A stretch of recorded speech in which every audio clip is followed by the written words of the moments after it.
이웃 교회 목사님에게서 전화가 왔습니다. 여기 못 들어온다는 겁니다. 그래서 왜 못 갑니까? 그랬더니 이찬수 목사님이 여기 오시면 우리 교회들이 다 죽습니다, 이렇게 이야기를 하시더라고요. 얼마나 마음에 염려가 많고 근심이 많고, 그 목사님 보니까 마음을 바뀌어 주실 것 같지는 않고, 나는 어떻게 되는지 고뇌의 참 밤을 보냈는데, 참 희한하게도요, 그렇게 길고 긴 고뇌의 밤을 보냈는데 머릿속으로 성경의 두 인물이 섬광처럼 스쳐 지나가는 겁니다. 에서가 장자의 명분을 팔아넘길 때 뭐라고 말합니까? 내가 죽게 되었사오니 이까지 장자가 무슨 소용이 있으랴, 그러면서 그걸 팔아버리잖아요. 어제부터 오늘까지 만 24시간 가까이 제 꼴이 바로 에스와 같은 꼴이더라고요. 죽을 것 같았거든요. 그런데 생각해보니까 죽을 게 아니더라고요. 그까지 장소야 뭐 또 찾으면 되는데, 이삭은 자기가 쓰려고 우물을 파면은 옆에 와가지고 시비를 걸면 줘버려요. 또 옆에 와가지고 우물을 새로 파면 또 시비를 걸면 줘버려요. 이게 이삭이잖아요. 하나님께서는 우리에게 좋은 것 주시는 분이십니다. 그런데 좋은 것 주시는데, 하나님께서 이게 좋은 것 주실 때는 그 테스트를 거쳐서 주시는 경우가 참 많으십니다. 저희가 지금은 이제 송림중고등학교 학교를 빌려서 예배를 드리는데, 맨 처음에 교회를 개척을 시작할 때는 정자동에 있는 상가를 얻어서 예배를 드리려고 했습니다. 그래서 이제 4층에 있는 건물인데 뭐 엘리베이터도 없고, 또 전체 해서 한 80여 평 정도 되는 그런 조그마한 공간입니다. 그 80평짜리 공간에 뭐 복도 내고 화장실 내고 사무실 내고 나면은 뭐 본당이 뭐 몇 명이나 들어가겠습니까? 아주 자그마한 그런 공간인데, 이제 거기에 이제 가기로 다 결정이 돼 있고 이제 잔금을 치르는데, 이웃 교회 목사님에게서 전화가 왔습니다. 여기 못 들어온다는 겁니다. 그래서 왜 못 갑니까? 그랬더니 이찬수 목사님이 여기 오시면 우리 교회들이 다 죽습니다, 이렇게 이야기를 하시더라고요. 아마 그분이 저를 통일교로 오해를 하신 것 같아요.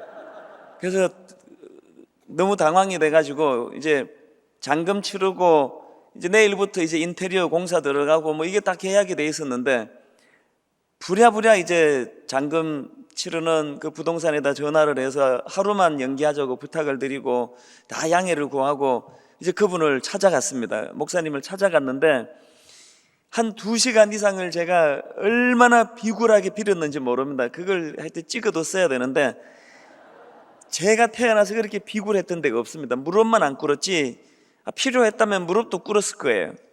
나 한 번만 살려달라고. 저는 청소년 사역만 계속 하다가 처음으로 지금 개척을 하는데, 또 사랑의 교회에서 처음으로 지금 그 풀로 교회를 후원해서 개척하는 1호인데, 만약에 여기서 지금 가로막히면 장로님들 마음이 바뀌면 어떡하느냐고 막 빌었습니다. 무조건 빌었습니다. 그래서 할 수만 있으면 불쌍하게 보이려고 표정도 하여튼 처절하게 이렇게 빌었습니다. 2시간을 빌었습니다. 그러면서 내가 잘못했다고, 그러면서 이 잘못했는데 일단은 지금 계약을 했으니까 계약 기간이 2년이니까 2년만 있다가 나가겠다고, 그리고 있을 동안에도 절대로 누를 끼치는 일을 하지 않겠다고, 그러면서 십자가도 안 걸겠습니다, 교회 간판도 안 걸겠습니다, 더 앞거는요 주보에다가 이렇게 꼭 밝히겠습니다. 인근교회 성도 출입을 금합니다. 주보에다 그렇게 쓰겠습니다. 사정사정을 다 했습니다. 그랬더니 이 목사님 하시는 말씀이, 이찬수 목사님 말씀대로만 된다면 얼마나 좋겠습니까만 나는 목사들 말 안 믿습니다.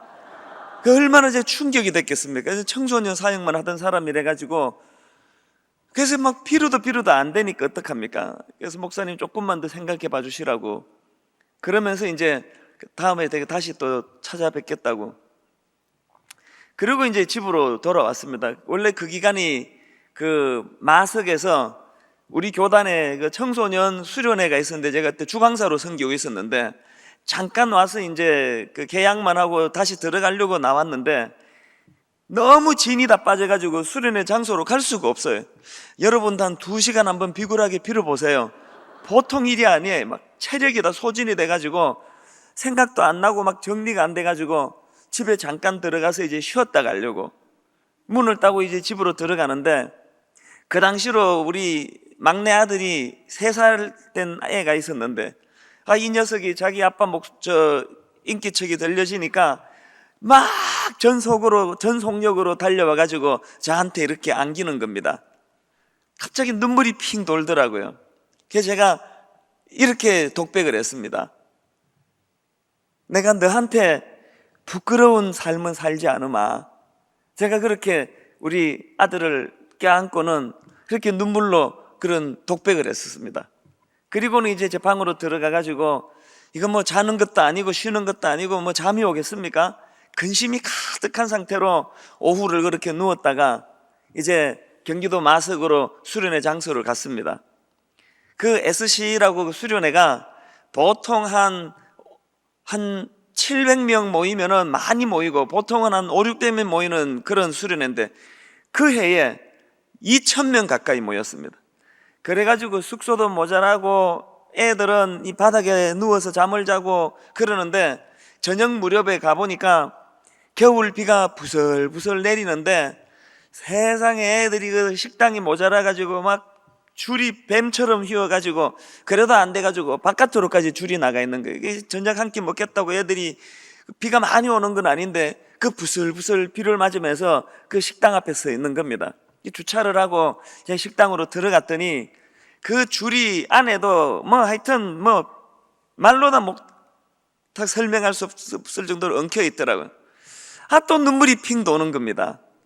제가 10년 동안 저 아이들 보고 바르게 살거라, 정직하거라, 하나님 앞에서 늘 두려워하면서 살거라 이걸 가르쳤던 목사인데 또 눈물이 핑 도는 거예요.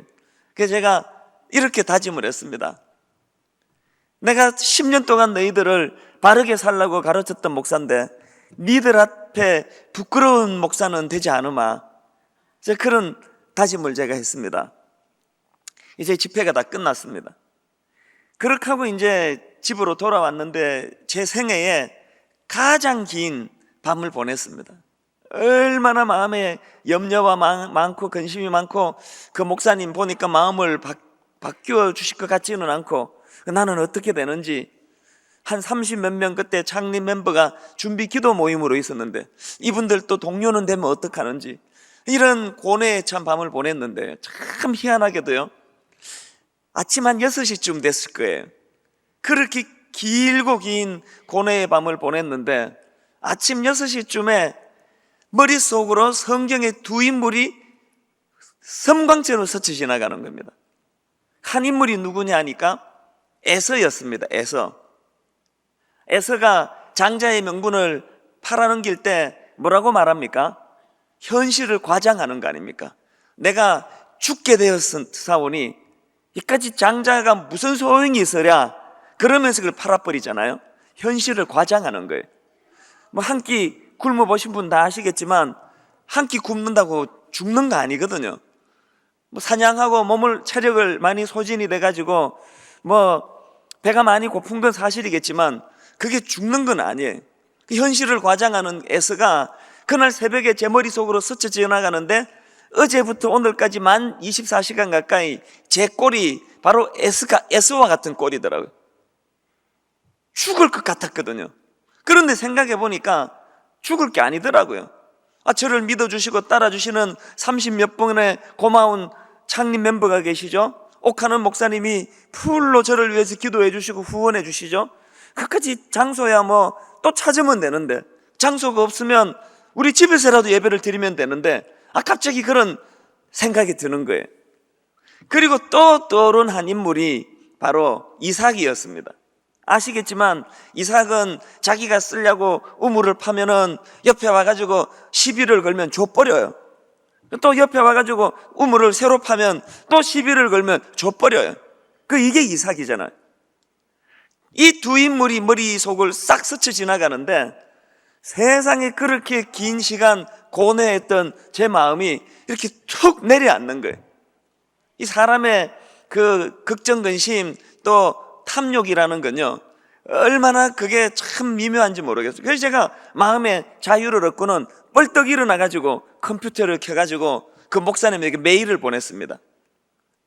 어제까지 그렇게 비굴하게 한 번만 살려달라고 봐달라고 하던 사람이 점잖게 메일을 보냈습니다. 목사님 너무 걱정하지 마시고 기도해 보십시다. 걱정은 제가 하고 있었는데 그렇게 메일을 보내고 그리고는 그 목사님 찾아가서 기꺼이 내가 이것을 포기하겠다고. 그 당시 1,000몇백만 원 손해를 봤습니다.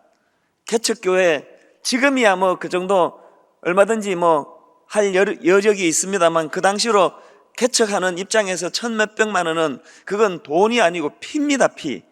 그런데 뭐 이웃교회, 약한 교회 헌금했다 생각하고, 그렇게 하고는 1,000몇백만 원인지 미리 뭐 계약한 거 뭐 이런 여러 가지 부대 비용이 다 들어갔지만 깨끗이 포기를 했습니다. 그렇게 하고 또 한 군데 미검역 앞에 이제 또 한 곳이 더 났습니다. 또 줄어가지고 70평도 안 되는 공간인데 이제 그걸 이제 계약하려고 하다가 또 인근 교회를 찾아가서 이렇게 좀 허락을 받으려고 갔습니다. 그랬더니 그 인근 교회에서 반대는 안 하시는데 벌써 얼굴 표정이 저도 안쓰럽고 그분은 더 안쓰러운 거예요. 차마 그 목사님 얼굴을 보고 제가 계약할 배짱이 없어요. 이게 또 포기했어요. 미검역을 포기하고 나니까 창립 멤버들이 이제 좀 술렁거리는 거예요. 어떤 분은 막 화를 내시면서 저한테 목사님 그러면 산에다가 교회를 하시려고 그럽니까? 어쩌려고 지금 그러시느냐고. 마음이 답답하더라고요. 사랑의 교회는 2월 말로 지금 사임하기로 다 결정이 됐는데 30몇 명과 지금 예배드릴 장소가 없으니까요. 다 생략하고 그러던 와중에 연결이 된 것이 지금 우리가 예배를 드리는 송림중고등학교입니다. 송림중고등학교는 저하고 아무 상관이 없는 데고요. 그리고 이미 또 유력한 어떤 교회에서 너무나 정성을 들이고 공을 들여가지고 거기서 이제 공간을 다 쓰기로 다 돼 있는 그런 상황이 됩니다. 하나님께서 제가 청소년들을 한 10년 돌봤다는 그것 때문에 하나님께서 포상하시듯이 저 공간을 주신 거예요. 세상에 여러분 생각을 해보세요. 그 80평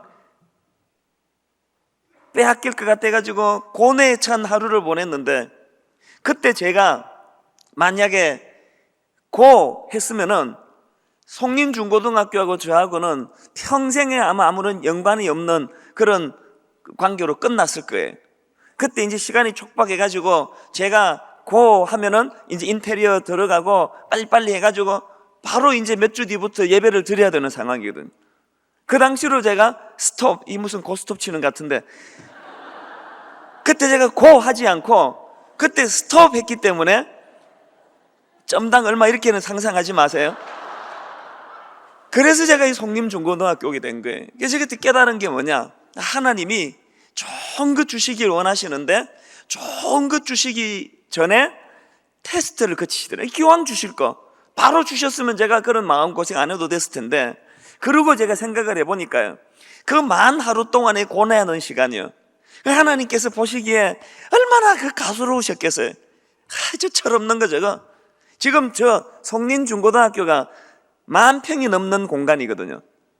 저렇게 큰 데를 지금 예비해 놓고 계시는데 80평을 놓고 밤에 잠도 못 자고 괴로워하고 3살 아들 껴안고 막 그 심파극처럼 너한테 부끄러운 아빠는 되지 않으마 막 그러고, 하나님 보시기에 그 얼마나 그게 가소로우셨겠냐는 거예요.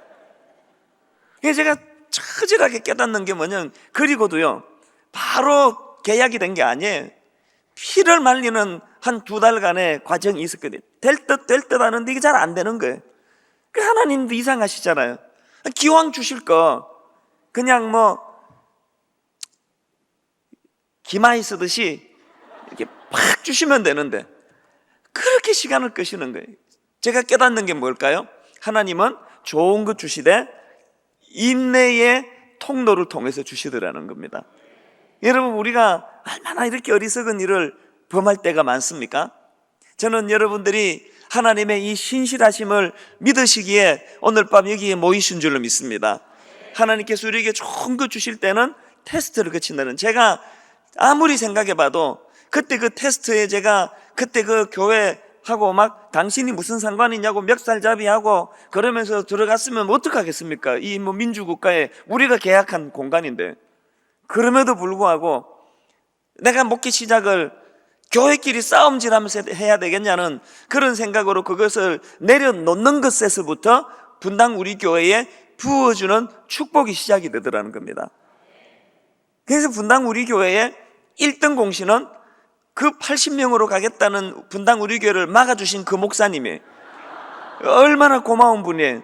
우리는 매 창립 기념일마다 그분을 모셔서 말씀도 듣고 선물도 드리고 그러고 싶은데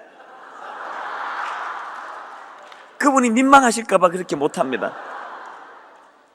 그래서 제가 현황이 궁금해가지고 한번 알아봤더니 참 재밌게도 그렇게 우리가 들어가는 걸 막으셨던 그 목사님이 이사를 가셨대요. 저기 뭐 어디 용인인지 죽전인지 이사를 가셨대요.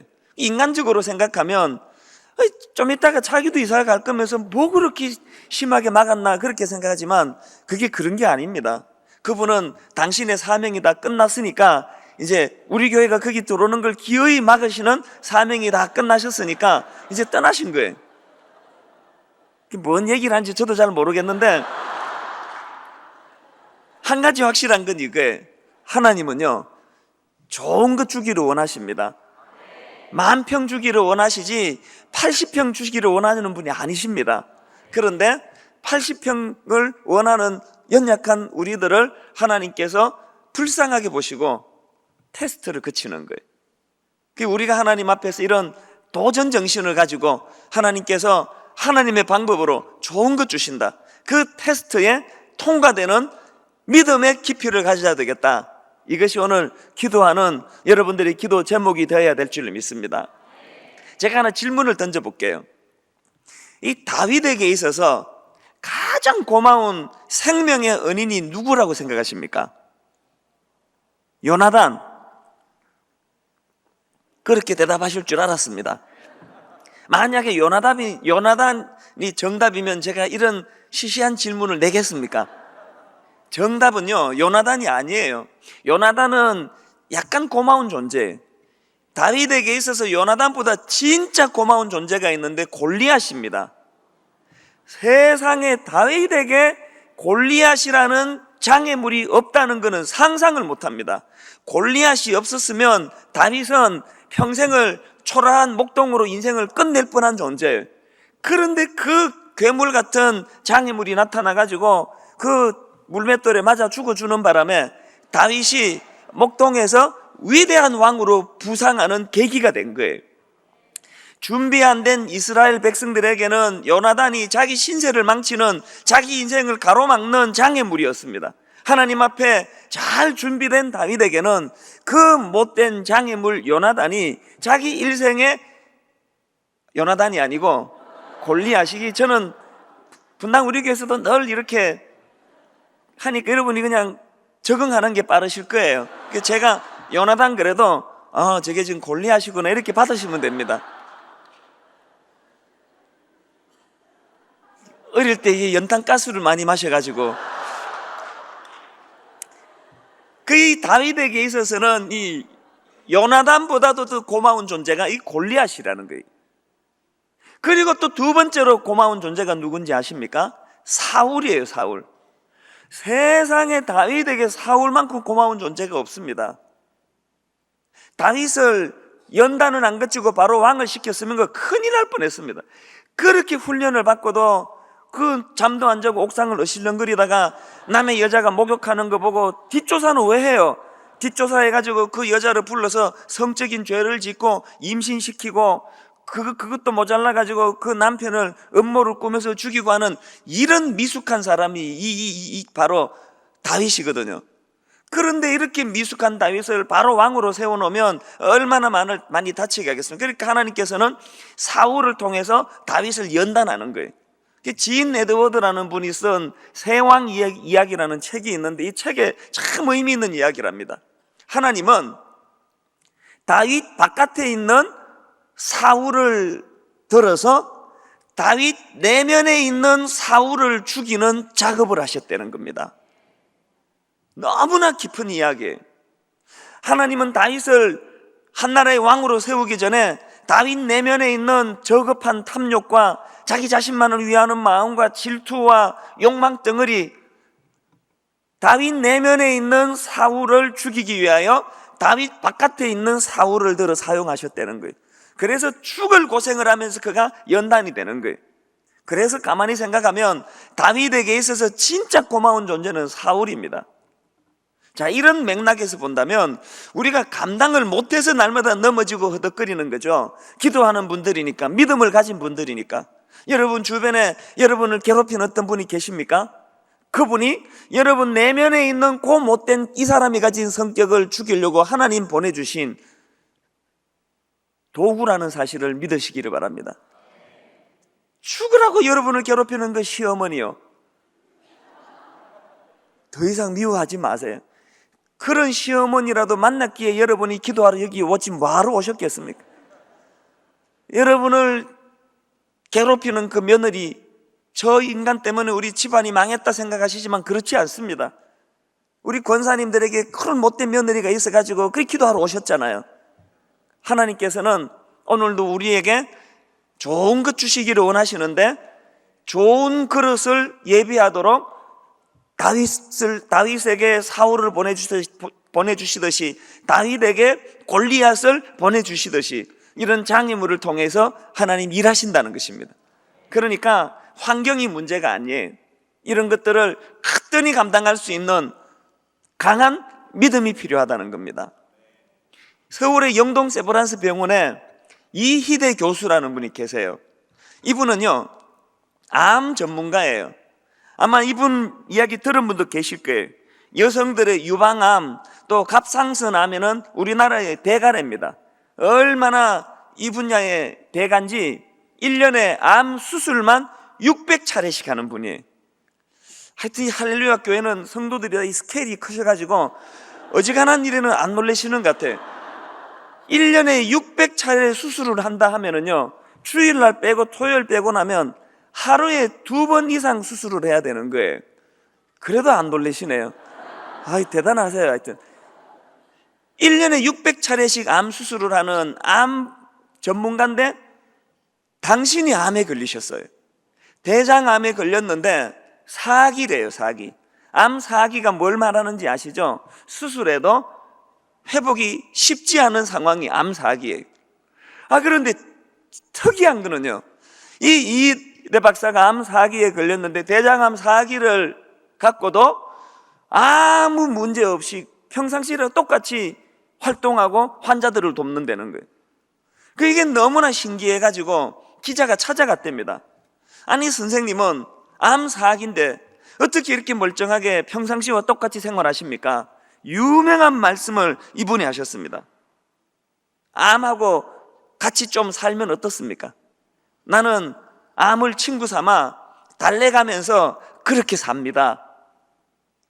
보통 암 사기는커녕 암 일기만 발견이 돼도 벌써 얼굴이 사색이 되고 벌써 마음의 사기가 떨어지고 인생이 다 끝장난 것처럼 그렇게 처신하기 때문에 암이 우리를 우습게 보고, 그래서 자포자기하고 이렇게 되는 거예요. 그래서 저는 오늘 여러분들과 함께 이 다윗처럼 또 이 이희대 박사, 믿음 좋은 분이시거든요. 크리스찬답게 우리에게 주어진 어떤 장애물이나 우리에게 주어진 어떤 우리를 괴롭힌 어떤 사람이나 이런 어려움을 만날 때 하나님 앞에 도전 정신을 가지고 맞서 싸우시는 여러분 되시기를 바랍니다. 이런 의미에서 제가 오늘 설교 제목을 도전적 정신이라고 그렇게 정해봤습니다. 오늘 본문의 배경 여러분 다 아시지 않습니까? 예수님은 기도하러 산으로 가셨어요. 예수님도 안 계시는데 제자들끼리 배를 타고 가다가 풍랑을 만났습니다. 죽을 고생을 하고 있는데 늦어막히 밤 사경에 예수님이 나타나세요. 그랬더니 이 바보 같은 제자들이 다 하나같이 유령이다 그러고 부들부들 떨고 있는데 유독 베드로만이 만일 주님이시거든 나를 명하사 물 위로 뛰어들게 하소서. 놀라운 도전 정신이에요. 그래서 저는 오늘 이 본문을 가지고 풍랑이는 바닷가에 찾아주시는 주님처럼 우리 인생의 바닷가에서 허덕이고 고생하는 연약한 저희들을 찾아주시는 주님을 만날 때 베드로와 같은 믿음으로 반응하는 여러분 되시기를 바랍니다. 그래서 저는 오늘 이 본문을 가지고 우리가 이 세상을 사는 동안에 어려움이 찾아오고 풍랑이 있고 골리앗이 우리를 버티고 있고 사울이 우리를 괴롭히는 것 같은 어려움에 빠져 있을 때 저는 여러분들이 한 3가지 기도 제목을 가지고 3가지 도전 정신을 가지고 하나님 앞에 기도하는 여러분 되시기를 바랍니다. 첫 번째로는 모험하는 인생이 되라는 겁니다. 모험하는 인생이요. 28절에 베드로가 대답하여 이르되 주여 만일 주님이시거든 나를 명하사 물 위로 오라 하소서 하니, 스위스의 내과 의사입니다. 그러면서도 유명한 상담가입니다. 폴 트루니에라는 유명한 기독교 상담가가 있는데, 이분이 모험으로 사는 인생이라는 책을 썼습니다. 그 책에서 이분이 뭘 주장하는가 하면은, 하나님은 인간을 창조하실 때, 인간을 지으실 때 모험하도록 그렇게 우리를 지으셨다는 거예요. 그러면서 주장하기를 이 성경책은 하나님의 모험으로 가득한 책이라는 겁니다. 예를 들어 볼까요? 이스라엘 백성들이 애굽의 압제로 종살이로 신음하고 있지 않았습니까? 400년 압제 가운데 있었으니까 태어나 보니까 그 이스라엘 후손들은 태어나 보니까 종살이에요. 그런 상황에서 그 운명의 굴레 앞에서 이스라엘 백성들이 선택할 수 있는 건 딱 둘 중에 하나예요. 하나는 뭘까요? 비굴하게 종살이하면서 순응하며 사는 거예요. 비굴하게 굽신거리며 노예 취급당하며 사는 거예요. 두 번째, 그들이 택할 수 있는 선택권이 있다면 저항하는 거예요. 나는 종살이가 싫다는 거예요. 그래서 날마다 테러하고 폭탄 테러하듯이 날마다 자기를 파괴시키고 험담하고 비난하고 그러면서 저항하면서 살든지, 둘밖에는 기회 선택권이 없어요. 그런데 여러분, 하나님은요 모험하는 분이라는 거예요. 그 압제하던 이스라엘 백성, 압제당하던 이스라엘 백성들에게 하나님이 뭘 요구하십니까? 니들이 비굴하게 종살이로 그렇게 평생을 비굴하게 살지도 말고, 그렇다고 해가지고 날마다 테러나 하고 날마다 저항하고 레지스탕스처럼 그렇게 살지도 말고, 제3에 대한 뭐예요? 모험하라는 거예요. 홍해를 건너라는 거예요. 홍해를 건너서 가나안을 향해 나아가라는 거예요. 이분이 하나님이세요. 오늘 우리 난관 앞에 비굴한 것도 하나님의 뜻이 아니에요. 또 날마다 부정적인 사고를 가지고 날마다 저항하고 비난하고 비판하고 손가락질하고 이것도 원하는 거 아니에요. 하나님은 모험하기를 원하는, 홍해를 건너라는 겁니다. 여기 여성도님들이 많이 계시는데요, 여자의 몸으로, 육신의 몸으로 오신 예수 그리스도의 어머니 역할을 맡았던 마리아만큼 복된 여자가 있겠습니까? 세상에 마리아만큼 복된 인생이 없습니다. 천주교에서는 마리아를 너무 심하게 띄워가지고 거의 하나님 친구처럼 취급을 하잖아요. 성모라고 그러는. 근데 여러분 한번 보세요. 마리아가 그게 거저된 마리아가 아니에요. 어느 날 하나님이 마리아에게 말도 안 되는 모험을 요구하세요. 네 몸을 빌려서 아기 예수를 낳아도 되겠니? 상상을 해보세요. 처녀의 몸으로, 남자를 알지 못하는, 요즘과 같이 성적으로 물러터진 이런 시대에도요, 처녀가 임신한다는 것은 상상을 할 수가 없습니다. 아무리 성적으로 물러내도 그 여고생이 임신해가지고 나 임신했다? 이렇게 자랑하고 이러는 일은 없습니다. 그건 너무나 부끄러운 일이기 때문에 그래요. 하물며 여러분, 그 고대 사회에 그 당시는 여자가 임신을 하는 것이 발각이 되면은요, 바로 그 자리에서 돌로 적결 처분이에요. 사형당할 수밖에 없는 상황이에요. 그런데 하나님이 마리아에게 뭘 요구합니까? 네 몸을 통해서 메시아 되시는 아기 예수가 태어날 수 있도록 제안을 하는 거예요. 질문을 던져볼게요. 오늘 어지간한 믿음 없이 이 자리 금요일 오시겠습니까? 피곤한 몸을 이끌고 오신 믿음의 여인들이시지만요, 오늘 여기 계시는 분에게 만약에 하나님이 이런 식으로 여러분 인생에 무모하기 짝이 없는 모험을 요구한다 할 때, 여러분이 거기에 좋습니다, 내가 도전해 보겠습니다, 모험하겠습니다, 그럴 수 있는 분이 몇 분이나 되겠습니까? 자신 있는 분 손 들어 보세요. 아무도 없을지 몰라요. 아무도 없을지 모른다 그러면 또 여러분이 저를 기분 나쁘게 생각할지 모르니까 딱 한 분만 있을 거예요, 그런 분이. 그럼 다 자기인 줄 알겠죠? 이건 말도 안 되는 모험이에요. 그런데 여러분, 그 마리아가 어떤 반응을 보입니까? 마리아가 이렇게 이야기합니다. 누가복음 1장 38절에 마리아가 이르되 주의 여종이오니 말씀대로 내게 이루어지이다. 무슨 뜻입니까? 하나님이 제게 제안하신 그 모험 정신, 도저히 수용할 수 없는 거지만, 상상할 수 없는 거지만, 그러나 저는 한 가지 믿는다는 거예요. 저는 주님의 종이라는 거예요. 그리고 주님께서는 내게 해되는 거 시키지 않을 뿐이라는 걸 내가 믿는다는 거예요. 내 이성으로는 수용할 수 없고 순종할 수 없는 모험이지만, 내가 주님의 여종이오니, 다른 말로 주께서 내 인생의 주인 되시는 분이므로, 내가 전적으로 주님을 믿고 주님께 위탁하는 인생이므로 이 모험 정신을 수용하겠습니다. 순종하겠습니다. 이게 마리아예요. 맨날 복 안 주신다고 투덜거릴 거 없습니다. 하나님이 여러분에게 모험하기를 원하실 때 19번 여러분 다 거절하며 사셨어요. 그래서 만평을 예비해 놓고 계시는 하나님 앞에 한평생을 80평으로 살아가는 것 같은 이런 가난하고 초라한 인생을 사는 것이, 이게 왜 하나님 탓입니까? 저는 오늘 밤에 기도하실 때 하나님이 여러분에게 모험하기를 원하신다 할 때, 주의 여종이오니 혹은 주의 남종이오니 말씀대로 이루어지이다, 주님 모험하라 말씀하시면 순종하기를 원합니다. 삶의 지경이 넓어지는 여러분 되시기를 바랍니다. 미국 시카고에 윌로우 크릭 교회라고 있는데, 그 설교 목사로 계시는 존 오트버그라는 분이 책을 썼는데요, 오늘 이 본문을 가지고 만든 책이에요. 이 책 제목이 얼마나 긴지 원어로 이렇게 되어 있습니다. If you want to walk on water. 하여튼 청소년 사회 갈 때 제가 영어로 얘기하면 애들이 헬라어다 이래가지고 제 상처를 많이 받았거든요. 그래서 어찌 하나면 제가 영어로는 안 읽어주는데, 이건 여러분이 영어로 들으셔야 돼요. 그러니까 영어로 하는 거니까 헬라어인가 보다 이렇게는 생각하지 마세요. 잘 들어보세요.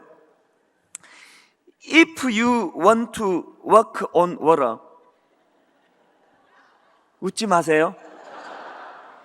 You have got to get out of the boat.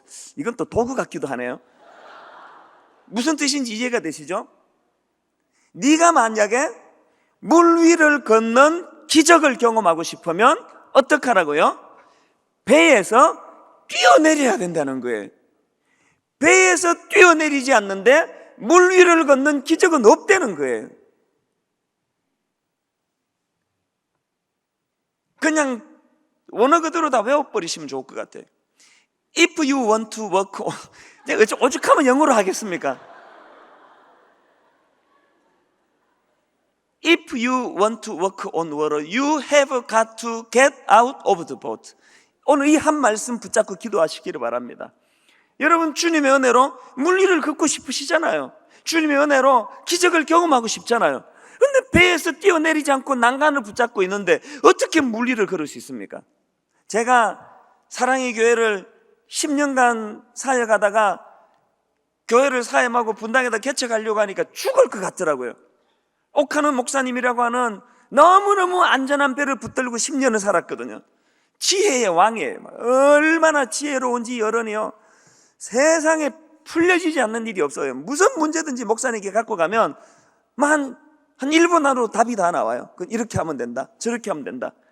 제게 그 사랑의 교회가 똑하는 목사님이 얼마나 안전하고 든든한 배였겠습니까? 그런데 10년을 그렇게 의지하다가 옥하는 목사님을 떠난다고 생각하니까 생각만 해도 죽을 것 같더라고요. 그때 제가 만난 책이 이 책이에요. 네가 물 위를 걷는 기적을 경험하고 싶으면 사랑의 교회라고 하는 옥하는 목사님이라고 하는 그 의지하던 배에서 뛰어내려야 한다는 거예요. 제가 그 말씀에 의지해서 너무나 두려웠지만 말씀에 의지해서 뛰어내렸더니 6년 만에 상상을 초월하는 물 위를 걷는 기적을 하나님이 주시더라는 겁니다.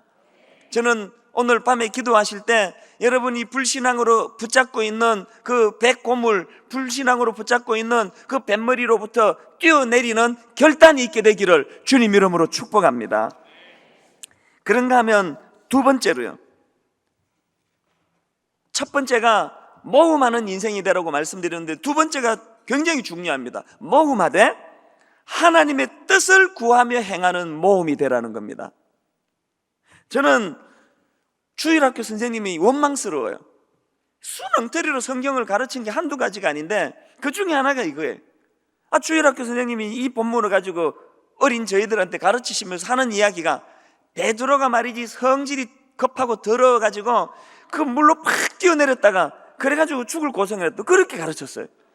그래서 이 본문은요, 성질 급한 베드로가 실수한 대표적인 케이스처럼 그렇게 제 머리에 각인이 돼 있었습니다. 그런데 어느 날 제가 성경을 봤더니 그게 아니더라고요. 28절을 한번 보세요. 베드로가 대답하여 이르되 주여, 만일 주님이시거든 나를 명하사 물 위로 오라 하소서 하니, 29절에서 주님이 그렇게 하라고 허락해 주셨어요. 그러니까 베드로가 물 위를 뛰어내린 거는 성질이 급해가지고 그런 게 아니에요. 요즘으로 치면 철저히 하나님의 뜻을 구하는 기도를 드렸어요.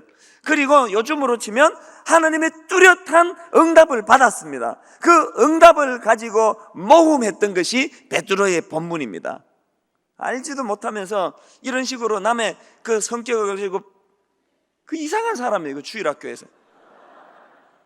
저는 여러분들이요, 오늘 이 본문에서의 베드로를 본받는 여러분 되시기를 바랍니다. 성격이 급해가지고 일대지만 듣고는 됐다, 모험하자 그러고 나가신 분들은 이제 큰일 납니다. 저런 분들. 안 그래도 직장 다니기 싫던 차에 모험하자 그러고 사표 던져가지고 치킨집 내가지고 망한 집이 한두 집이 아니에요. 그러니까 첫 번째 되지, 모험하는 인생이 되라는 이것만 가지고는 불완전합니다. 모험하는 인생이 되되 어떻게 해요? 하나님의 뜻을 구하는, 응답을 구하는 인생이 돼야 된다는 거예요. 함부로 사표 집어 던지고 막 배에서 뛰어내리면 영원히 못 올라옵니다. 모험하되 하나님의 뜻을 구하며 기도하는, 그래서 여러분 금요일 날 이렇게 기도하러 많이 모이신 여러분들이 귀하신 겁니다. 오늘 밤에 저는 여러분이 하나님의 뜻을 철저히 구하는 복된 밤 되시기를 바랍니다.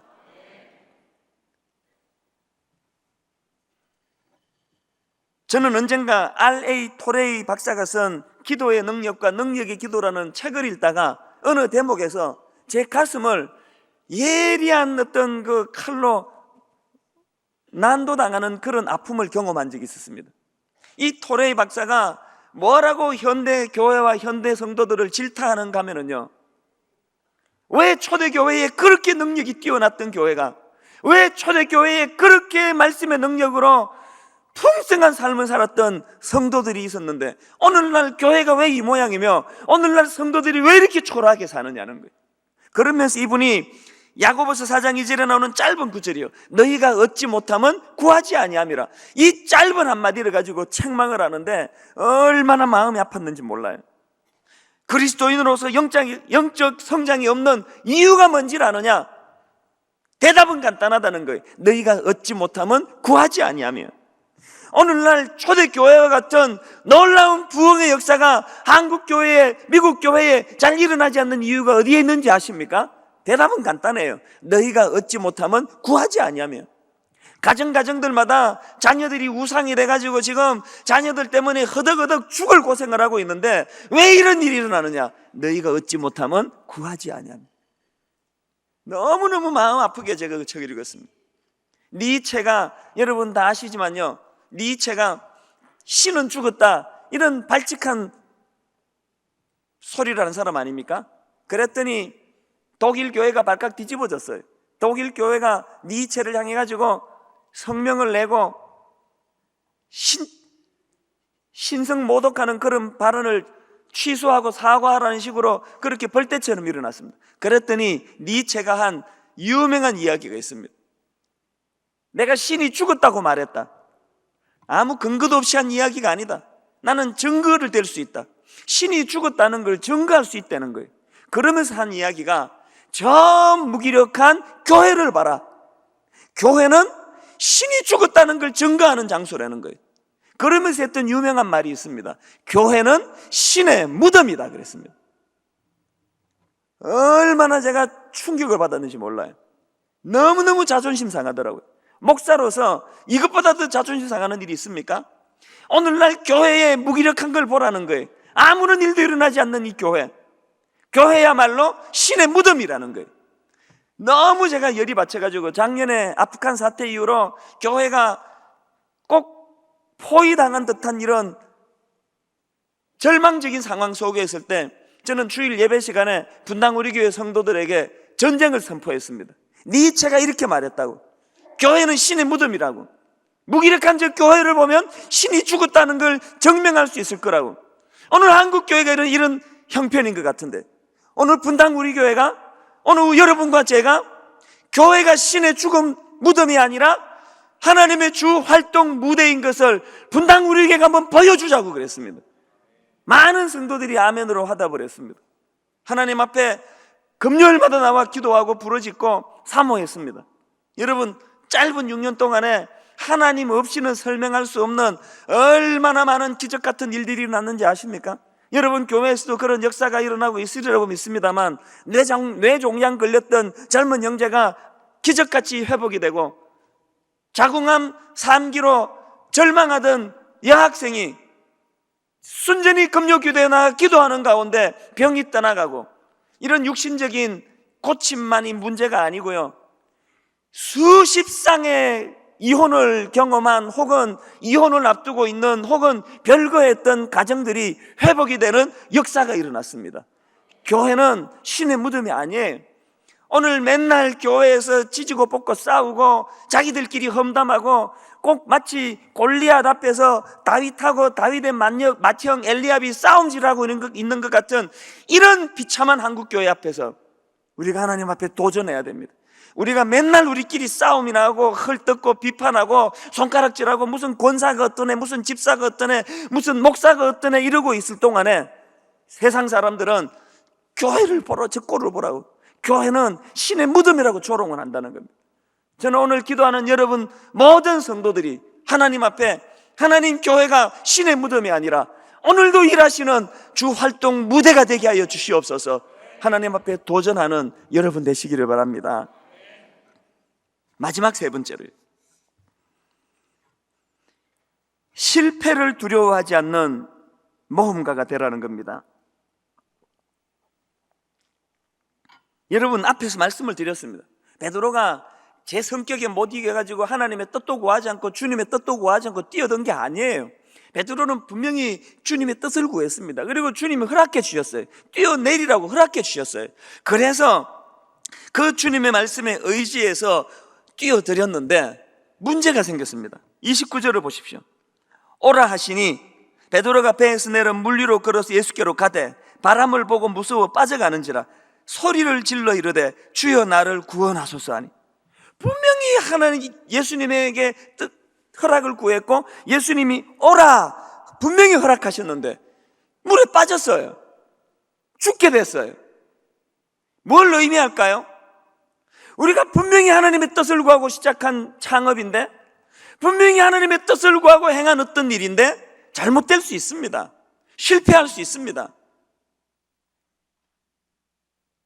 확실히 알아야 되는 하나, 내가 하나님의 뜻을 구하고 하나님의 허락을 받고 행한 일임에도 불구하고 낭패를 당할 수 있고 좌절을 경험할 수 있고 잘못될 수 있지만 기억하실 것, 일시적인 실패가, 일시적인 실수가 절망을 의미하는 건 아니라는 거예요. 일시적으로 베드로가 물에 빠진 것이, 그것이 베드로 인생의 몰락을 이야기하는 건 아니라는 것입니다. 오늘 우리는 너무나 도전 정신이 없이 너무나 작은 파도 앞에서 베드로처럼 물에 빠져들어가는 것이 우리의 모습이라는 거예요.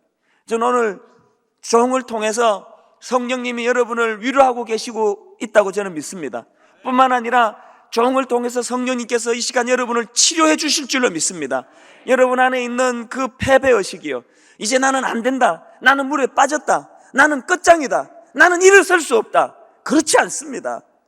주님의 뜻을 구했고 주님이 허락하셔서 한 일이지만 잘못될 수 있고 실수할 수 있고 실패할 수 있지만 일어날 수 있습니다. 회복될 수 있습니다. 저는 이 세 가지를 붙잡고 오늘 밤에 기도하기를 원합니다.